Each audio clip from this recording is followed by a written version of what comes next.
했던 자신들의 공약들을 잘 지키지 않는 경향이 있습니다. 오늘날 정치 지도자들의 날림 공약은 국민 정서를 자극해서 그들에 대한 불신으로 이어지고 있습니다. 이러한 국민 정서에 대한 반작용으로 여러 가지 현상들이 나타나는데 그 중에 하나가 바로 이벤트성 공약입니다. 예를 들어 연예인들이 팬심을 사로잡기 위해서 시청률 공약을 한다든지, 영화인들은 얼마의 관객을 동원하면 팬 사인회를 여는 등 이러한 이벤트성 공약을 내거는 모습을 우리 주변에서는 심심찮게 볼 수 있습니다. 이러한 사회 현상은 비단 연예인들뿐만 아니라 대형마트나 기업에서도 소비자들의 마음을 사로잡기 위한 수단으로 활용하기도 하는데요. 이와 같은 이벤트로 기업은 신뢰라는 이미지를 구축하기도 하죠. 그러나 하나님께서 말씀하시는 언약은 오늘날 정치인들의 공약이나 사람과 사람 사이에 맺는 약속과는 그 개념이나 차원이 완전히 다른데요. 그 하나님께서 말씀하시는 언약은 그야말로 변함없이 지키시는 약속이라고 할 수 있습니다. 그렇다면 하나님께서는 이스라엘 백성들과 맺었던 언약을 어떤 마음으로 이루어 가시는지 오늘 본문 말씀을 통해서 살펴보도록 하겠습니다. 첫째로 하나님께서는 준비하는 마음으로 언약을 이루어 가십니다. 여호수아는 요단강 앞에서 가나안 정복 전쟁을 앞두고 기도로 준비했습니다. 여호수아 3장 1절 말씀을 다 같이 읽어보도록 하겠습니다. 여호수아 3장 1절입니다. 또 여호수아가 아침에 일찍 일어나서 그와 모든 이스라엘 자손들과 더불어 시딤에서 떠나 요단에 이르러 건너가기 전에 유숙하니라. 아멘. 이스라엘 백성들은 아침 일찍 시딤을 떠났습니다.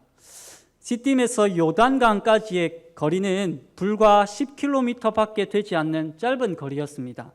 거기다가 이스라엘 백성들의 숫자를 200만 명이 넘는다고 가정한다면 시딤에서 요단강까지는 넉넉하게 잡아도 한 4시간이나 5시간 정도면 충분히 도착할 수 있는 그런 거리였습니다.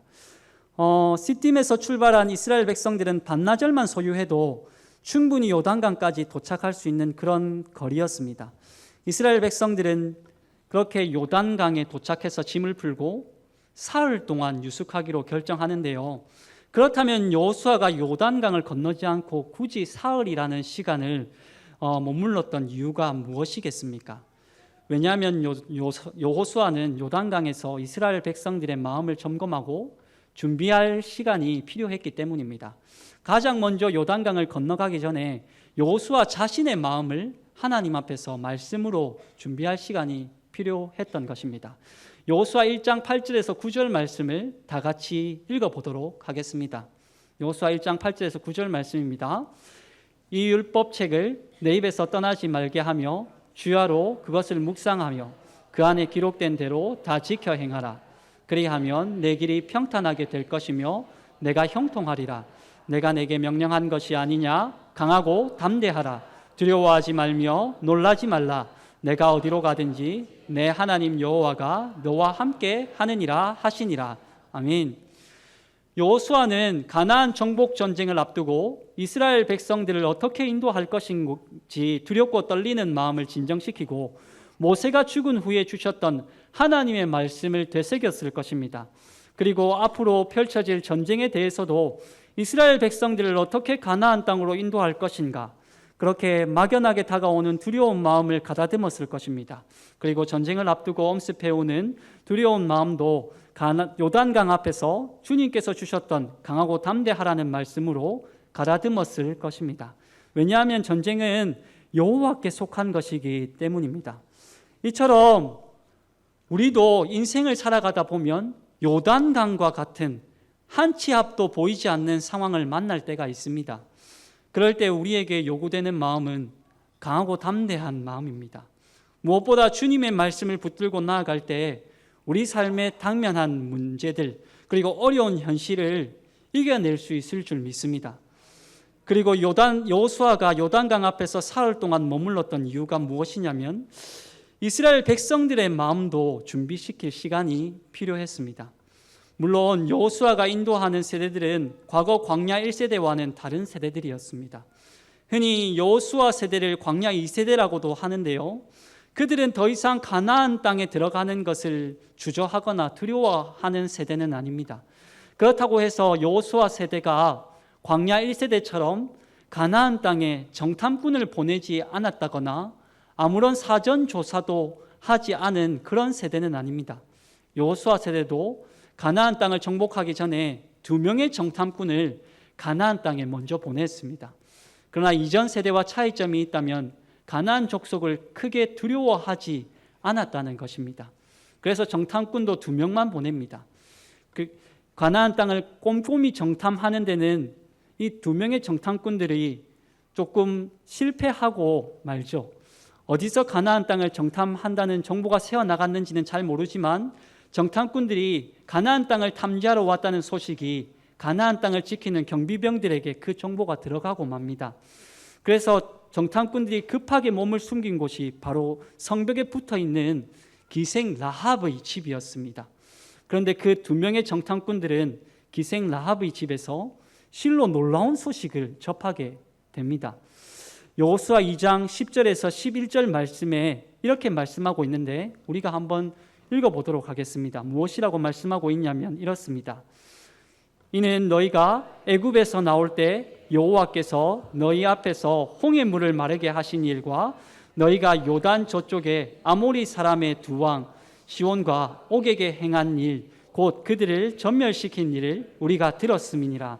우리가 듣자마자 곧 마음이 녹았고 너희로 말미암아 사람이 정신을 잃었나니 너희의 하나님 여호와는 위로는 하늘에서도 아래로는 땅에서도 하나님이시로다. 아멘. 이처럼 정탐꾼들은 이스라엘 백성과 함께 하신 하나님이 얼마나 크신 하나님이신지 그리고 전쟁에 능한 하나님이신지 이 기생 라합으로부터 듣습니다. 그야말로 이방인이었던 이 라합으로부터 듣는데요. 여호수아는 요단강 앞에서 이스라엘 백성들에게 다시금 살아계신 하나님을 증거하면서 마음을 다잡는 시간을 가졌던 것입니다. 그리고 가나안 정복 전쟁을 준비하는 마음을 가집니다. 그렇습니다. 이스라엘 백성들을 인도한 하나님은 그야말로 크신 하나님입니다. 우리가 어떨 때는 주님을 믿는다고 하면서 우리의 마음이 매우 낮아져 있을 때가 있습니다. 이스라엘 백성들과 같이 메뚜기와 같이 그렇게 생각할 때가 있습니다. 그러나 기생 라합은 이 이스라엘 백성들에게 무엇이라고 말씀하고 있냐면 너희의 하나님은 참으로 크시다라고 그렇게 말씀하고 있습니다. 그러면서 가나안 정복 전쟁을 앞두고 이 이스라엘 백성들에게 그야말로 크신 하나님에 대해서 증거하고 있습니다. 요단강 앞에 선 이 여호수아는 이 이스라엘 백성들에게 다시금 크신 하나님에 대해서 경각심을 다시금 크신 하나님에 대해서 그 마음을 불어넣어주고 있는 것입니다. 이제 가나안 정복 전쟁을 치르기 위한 사전 준비가 거의 다 끝났다고 볼 수 있습니다. 왜냐하면 여호수아의 마음도 다 준비되었고 이스라엘 백성들에 대한 사기도 가득 차 올랐을 것이기 때문입니다. 이제 전쟁만 치르면 이스라엘 백성들이 승리할 것 같습니다. 하지만 여호수아는 요단강 앞에 멈추어 서서 또 다른 하나의 준비를 하고 있는데 그것은 무엇이냐면 바로 기도입니다. 왜냐하면 여호수아는 청년의 때부터 항상 기도하는 사람이었기 때문입니다. 출애굽기 33장 11절 말씀에 이렇게 말씀하고 있습니다. 우리가 다 같이 한번 읽어보도록 하겠습니다. 모세는 진으로 돌아오나 청년 여호수아는 회막을 떠나지 아니하니라 라고 그렇게 말씀하고 있습니다. 여호수아는 전쟁을 치르기 가장 좋은 상황이었음에도 불구하고 가나안 땅으로 전진하지 않고 기도로 준비합니다. 그렇다면 여호수아는 요단강 앞에서 어떤 기도를 했을 것 같습니까? 아마도 요단강을 어떻게 건널 것인가 기도했을 것입니다. 그리고 가나안 땅을 어떻게 정복할 것인가 기도했을 것입니다. 또한 이스라엘 백성들을 어떻게 인도할 것인가 기도했을 것이고요. 그리고 이 이스라엘 백성들을 어떻게 인도하여서 저 가나안 백성들을 물리칠 것인가 하나님께 기도를 올려드렸을 것입니다. 그렇다면 우리는 이러한 기도에 대한 적용들을 또한 할 수 있을 것입니다. 그렇다면 여러분은 인생을 가로막고 있는 요단강이라는 장애물 앞에서 여러분은 어떤 기도를 드리고 계십니까? 여러분들 가운데 질병으로 인해서 힘겨워하시는 성도님들 이 중에 계십니까? 그렇다면 병마가 떠나게 해달라고 기도하시기를 원합니다. 또한 경제적인 어려움과 각박한 현실 때문에 한숨 짓고 있는 성도가 계시다면 삶의 문이 열리게 해달라고 주님께 간구하시길 바랍니다.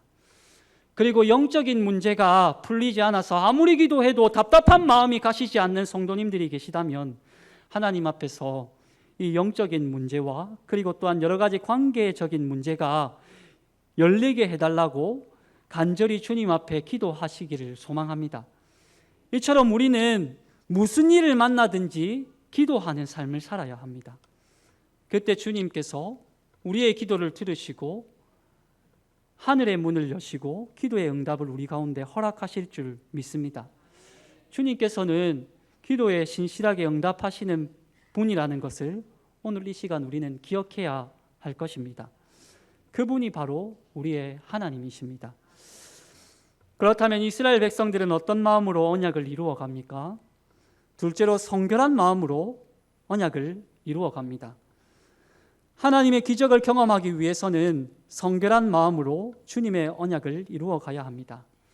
여호수아 3장 5절 말씀을 다 같이 읽어보도록 하겠습니다. 시작. 여호수아가 또 백성에게 이르되 너희는 자신을 성결하게 하라. 여호와께서 내일 너희 가운데 기이한 일들을 행하리라. 하나님은 여호수아에게 이스라엘 백성들이 요단강을 건너가기 위하여 중요한 지침을 알려줍니다. 그 지침은 바로 성결이었습니다. 여호수아는 요단강을 건너가기 전에 이스라엘 백성들에게 전투 준비를 하라라고 그렇게 말하지 않습니다. 또 무기를 준비하라라고 그렇게 말하지도 않습니다. 여호수아는 요단강을 건너가기 전에 이스라엘 백성들에게 당부했던 말은 스스로를 성결하게 하라라고 그렇게 말합니다.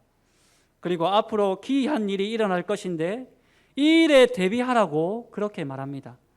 그 기이한 일이라는 것은 요단강이 갈라지는 역사를 의미합니다.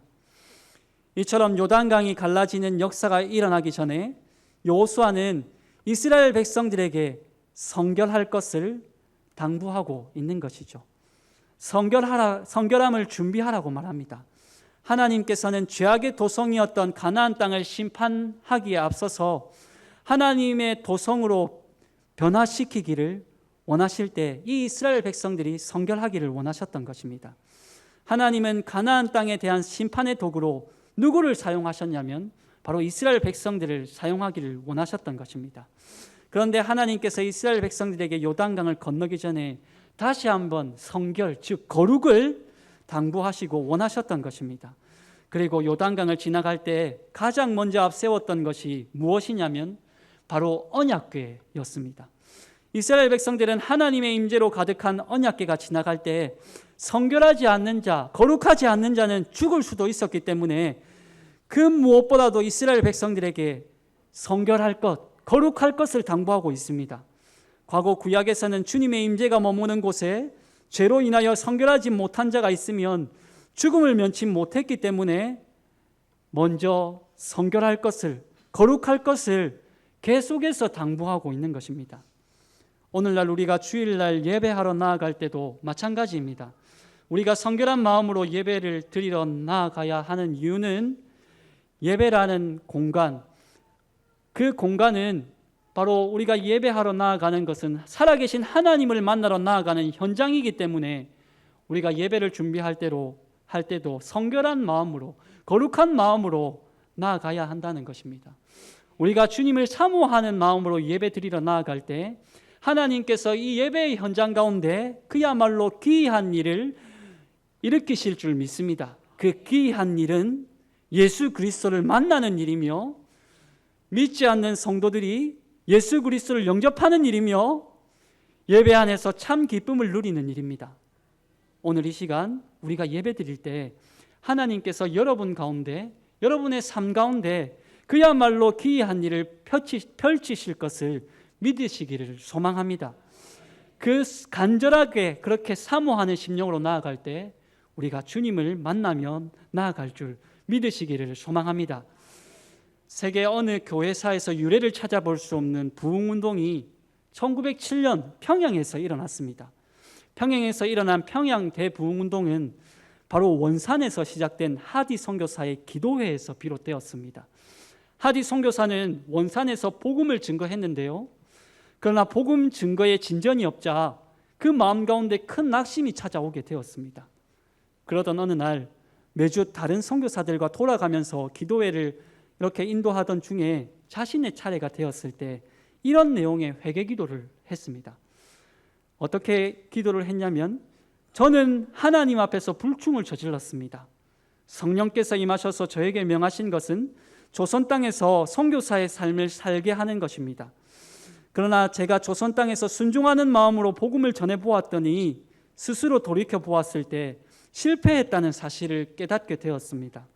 제가 실패한 원인을 살펴보았더니 참으로 괴롭고 창피한 마음뿐입니다. 그것은 하나님은 선하다 하시지만 나의 마음 한켠에는 조선 사람들을 진정으로 사랑하는 마음이 없었다는 사실입니다. 이러한 저의 마음을 두고 여기 모인 선교사님들 앞에 진정으로 고백하고 저의 마음을 회개합니다. 그렇게 회개하는 기도를 하기 시작했습니다. 그러면서 원산에서 자신의 마음을 성결하게 하고 거룩하게 하는 회개 기도를 시작했습니다. 그렇게 하디 선교사가 기도했을 때 당시 모인 모든 선교사들에게 큰 감동과 도전을 주었습니다. 그때부터 원산을 비롯한 여러 지역에서 회개 운동이 일어나기 시작했는데요. 이 회개 운동은 기도회와 그리고 사경회로 이어지기 시작했습니다.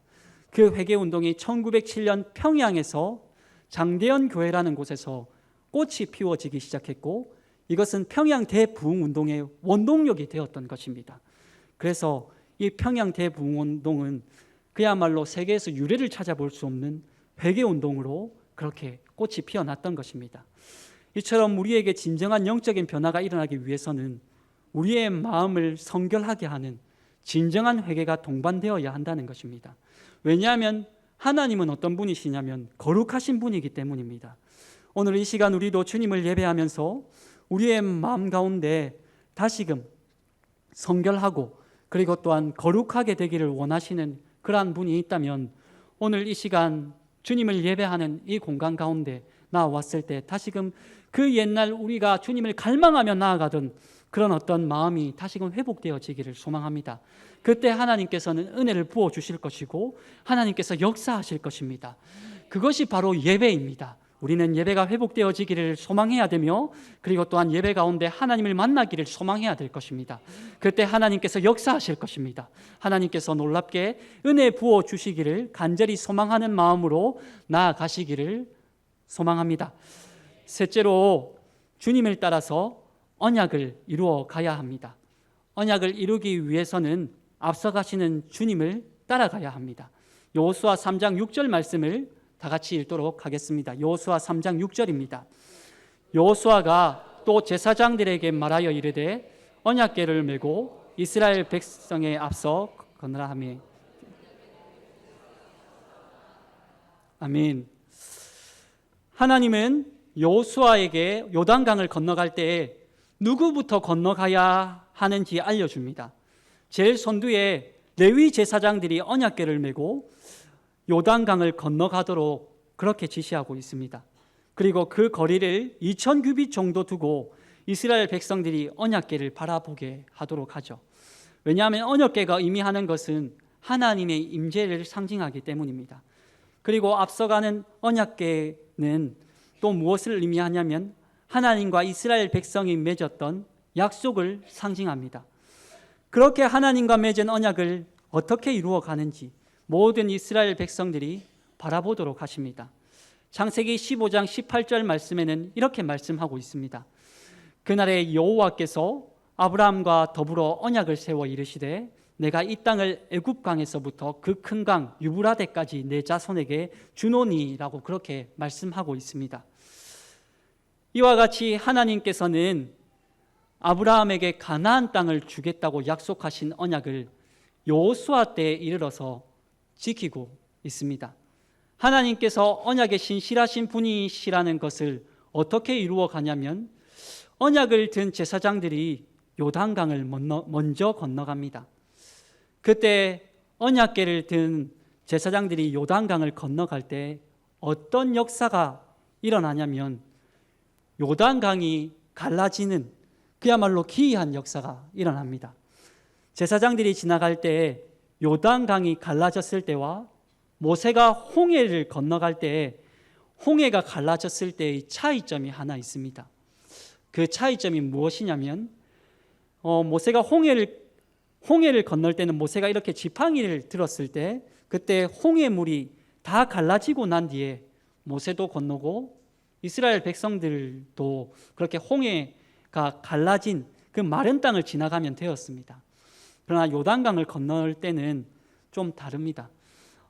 이렇게 요단강을 건널 때는 제사장들이 이 요단강은 가장 수심이 깊었을 때 지나갔었는데 몸에 꺼두는 시기에 지나갔었는데 제사장들이 넘실거리는 요단강을 이렇게 밟아야지만 강물이 갈라졌습니다. 그야말로 홍해 때보다 더 큰 믿음이 요구되는 순간입니다. 이 요단강이 갈라질지 안 갈라질지 어떻게 알겠습니까? 근데 이제 그 요단강을 밟아야지만 이렇게 강물이 갈라지는 그런 어떤 역사가 일어났던 것입니다. 그런데 제사장들이 강물을 밟는 순간 어떤 역사가 일어나냐면 요단 강물이 양갈래로 이렇게 쫙 갈라지는 그런 놀라운 역사가 일어났던 것입니다. 그야말로 기이한 일이죠. 놀라운 역사입니다. 여러분, 우리가 삶을 살아갈 때도 요단강과 같은 우리의 앞길이 가로막혀 있는 상황, 그런 상황을 마주할 때가 있습니다. 우리는 그 순간 요단 강물을 이렇게 밟아야지 되는 그런 상황에 당면할 때가 있습니다. 우리 앞에 문제가 가득한데 그 문제를 밟아야지 이 문제가 해결되는 순간을 이렇게 경험할 때가 있다는 것이죠. 그런 문제가 여러분 상황 가운데 당면하게 될 때 그때 믿음이 요구된다면 믿음으로 전진하시기 바랍니다. 믿음으로 전진할 때 여러분 삶에 막힌 문들이 열릴 줄 믿습니다. 그렇게 믿음으로 전진한 제사장들은 두 갈래로 갈라진 요단강 한가운데 멈춰서 있습니다. 그 기이한 광경을 이스라엘 백성들은 어떻게 하고 있냐면 약 1km, 2,900m라고 할 수 있는데 약 1km 떨어진 곳에서 다 지켜보고 있습니다. 제사장들만 갈라진 이 요단강 사이에 정중앙에 이렇게 서 있는 것이죠. 그 광경은 그동안 말로만 들었던 하나님과 아브라함이 맺었던 언약이 실현되는 순간이었기 때문입니다. 이제 이스라엘 백성들은 제사장을 따라서 요단강을 지나가기만 하면 가나안 땅으로 입성하게 됩니다. 그야말로 오랫동안 부모 세대로부터 들어왔던 하나님과 아브라함이 맺어온 언약이 성취되는 순간입니다. 이제 이스라엘 백성들은 요단강 한가운데를 지키고 있는 언약궤를 바라보면서 그들의 자녀들에게 하나님께서 우리를 여기까지 인도하셨다 하고 그렇게 가르칠 것입니다. 그것이 하나님을 경험한 사람들에게서 나오는 실제적인 은혜입니다. 그렇다면 여러분들은 지금까지 살아오면서 하나님의 어떤 은혜를 경험하셨습니까? 그 은혜를 경험해야지 자녀들에게 가르칠 수 있습니다. 경험하지 않는 은혜에서 비롯된 것은 사실 추상적인 은혜를 가르치고 있을 수 있습니다. 여러분, 하나님의 은혜를 경험하십시오. 하나님의 은혜를 경험하셔야지 그 다음 세대들에게 실제적인 은혜를 가르칠 수 있다는 것입니다. 그래서 앞으로 우리는 하나님의 은혜가 어떠한 것인지, 그리고 예배 가운데서 어떻게 하나님의 은혜를 경험해야 될지에 대해서 여러분 고민하시기 바랍니다.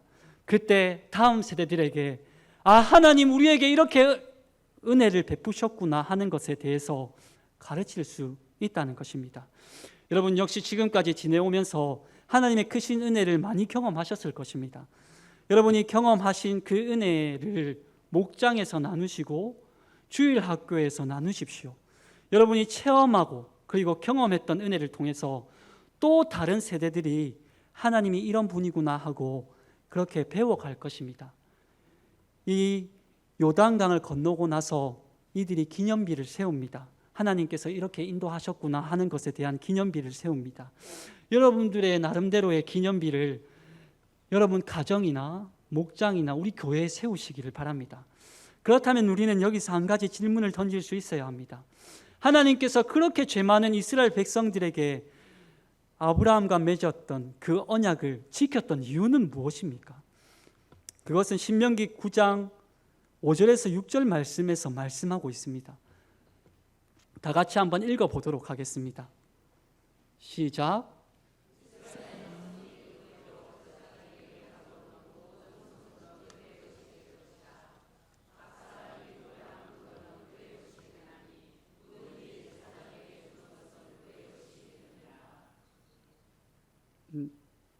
네, 신명기였습니까? 제가 찾은 것을 읽도록 하겠습니다. 네, 내가 가서 그 땅을 차지하면 내 공의로 말미암음도 아니며 내 마음이 정직함으로 말미암음도 아니요 이 민족들이 악함으로 말미암아 내 하나님 여호와께서 쫓아내심이라. 여호와께서 이같이 하심은 내 조상 아브라함과 이삭과 야곱에게 하신 맹세를 이루려 하심이니라. 그러므로 내가 알 것은 내 하나님 여호와께서 내게 이 아름다운 땅을 기업으로 주신 것이 내 공의로 말미암음이 아니니라. 너는 목이 곧은 백성이니라 라고 말씀하고 있습니다. 하나님께서 이스라엘 백성들을 어떻게 평가하시냐면 목이 곧은 백성이라고 평가하고 있습니다. 하나님께서는 이스라엘 백성들을 가나안 땅으로 인도하시는 이유는 단 한 가지입니다. 그것은 이스라엘 백성들의 삶을 놓고 본다면 가나안 땅에 들어갈 수 있는 이유가 아무것도 없지만 그들이 가나안 땅에 들어갈 수 있는 것은 오직 아브라함과 맺은 언약 때문에 그 땅에 들어갈 수 있다는 것입니다. 이것은 우리가 천국에 들어갈 수 있는 이유이기도 합니다. 우리가 죽을 수밖에 없는 죄인이기 때문에 우리의 의로는 그 누구도 하나님 나라에 들어갈 수 없습니다. 그러나 우리가 하나님 나라에 들어갈 수 있는 길이 있는데 그것은 오직 예수 그리스도를 믿음으로 하나님 나라에 들어갈 수 있다는 것이죠. 오늘날 우리에게 주어진 이 은혜의 복음을 은혜의 언약으로 여기고 우리가 믿음으로 살아간다면 하나님께서 그야말로 놀라운 은혜의 길을 열어주신다는 것입니다. 그것이 바로 은혜라는 것이죠. 그래서 우리는 너무나도 하나님 앞에 설 수 있는 그런 어떤 의가 없지만 하나님께서 그 길을 열어주시면 하나님께서 놀라운 그러한 역사들을 일으켜 주신다는 것을 말씀하고 있습니다. 끝으로 오늘날도 선거철만 되면 공약이다 뭐다 해서 무분별한 약속들을 남발하지만 하나님은 약속을 하셨다가 어기시는 분이 아닙니다. 하나님은 신실하셔서 약속하신 것을 언젠가는 지키시는 언약에 신실하신 분이십니다. 혹시 하나님께서 여러분 가운데 허락하셨던 말씀이 있거나 하나님께서 이루어 주시겠다고 약속하신 기도의 소원이 있다면 다시 한번 주님께 약속하신 것들을 그 기도 제목들을 붙들고 응답될 때까지 하나님께 기도하시기를 소망합니다. 왜냐하면 하나님께서는 언약에 신실하신 분이기 때문입니다. 이처럼 이스라엘 백성들이 언약궤를 따랐던 것과 같이 우리도 언약에 신실하신 주님을 따르시는 그러한 삶을 사시기를 바랍니다. 그것이 바로 하나님께서 우리와 함께 하시는 이유이시기 때문이죠. 그렇게 이 분명한 사실을 붙들고 살아가시는 모든 하늘샘 교회 성도님들 다 되시기를 간절히 바랍니다. 이 시간 말씀